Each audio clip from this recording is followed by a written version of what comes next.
Marie est une jeune fille d'une petite bourgade de Galilée. Comme son peuple, elle attend le Messie. Pour elle, son avenir est tracé, elle est fiancée à Joseph.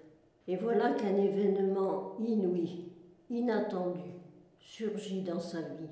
Elle est bouleversée par le salut de l'ange. Et l'ange lui transmet le projet de Dieu sur elle. Marie pose seulement une question: comment cela va-t-il se faire?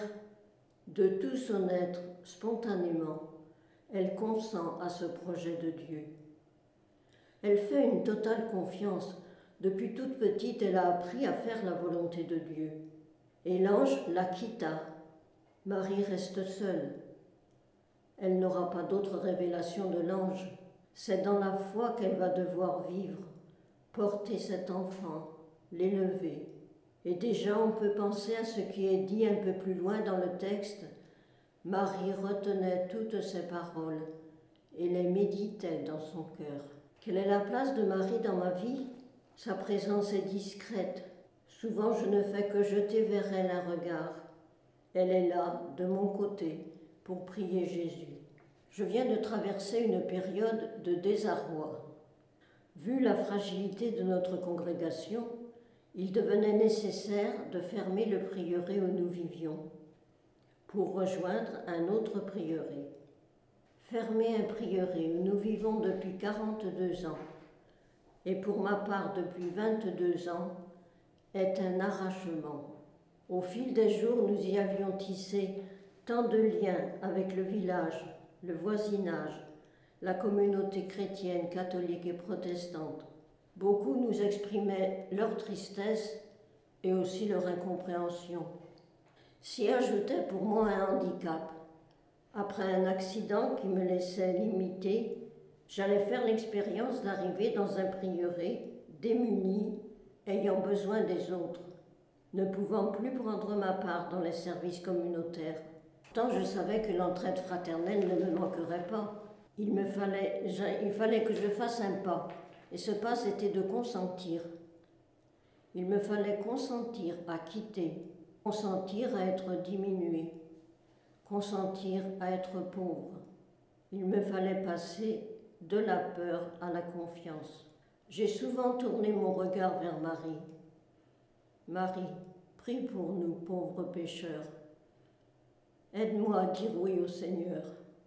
Dans le fond de moi-même, je consentais, mais à la surface, je me débattais. Maintenant, le passage est fait. Marie me tient la main au travers de mes sœurs, qui me soutiennent.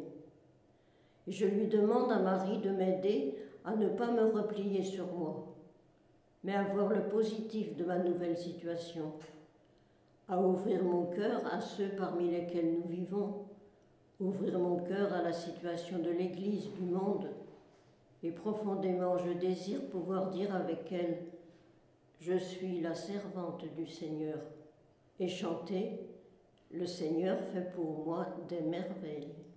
Dès sa fondation, notre congrégation des Sœurs des Campagnes a été consacrée à Marie, contemplée dans le mystère de l'Annonciation.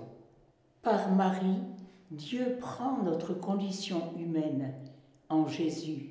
Par notre engagement religieux, nous prenons la condition des ruraux, partageant avec eux les conditions de vie en proximité, dans la simplicité, en étant avec eux. Nous aimons voir Marie comme la première prieure de la congrégation et aussi de chaque prieuré. Une reproduction de l'Annonciation se trouve à l'entrée de chacun des prieurés. Nous aimons nous y arrêter pour lui confier nos déplacements, nos démarches.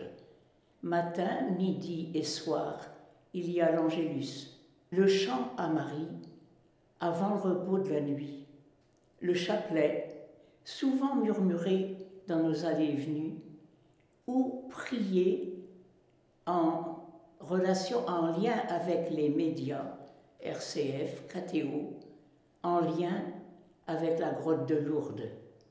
Personnellement, sœur des campagnes, j'ai été envoyée dans d'autres pays Au Sud Portugal, où j'ai vécu 11 ans, j'ai eu l'occasion de mesurer l'importance du pèlerinage à Fatima.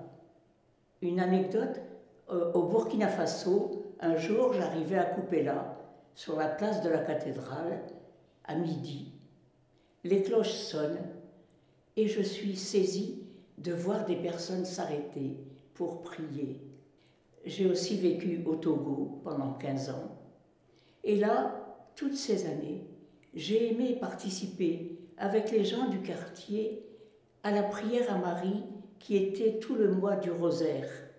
Les chrétiens du quartier, nous nous retrouvions de maison en maison chaque jour pour prier le chapelet. Et on pourrait dire la même chose sans doute de beaucoup de points du monde. Pour terminer, si vous voulez, ce qu'il souhaite, nous pourrions dire « Je vous salue Marie, comblée de grâce, le Seigneur est avec vous.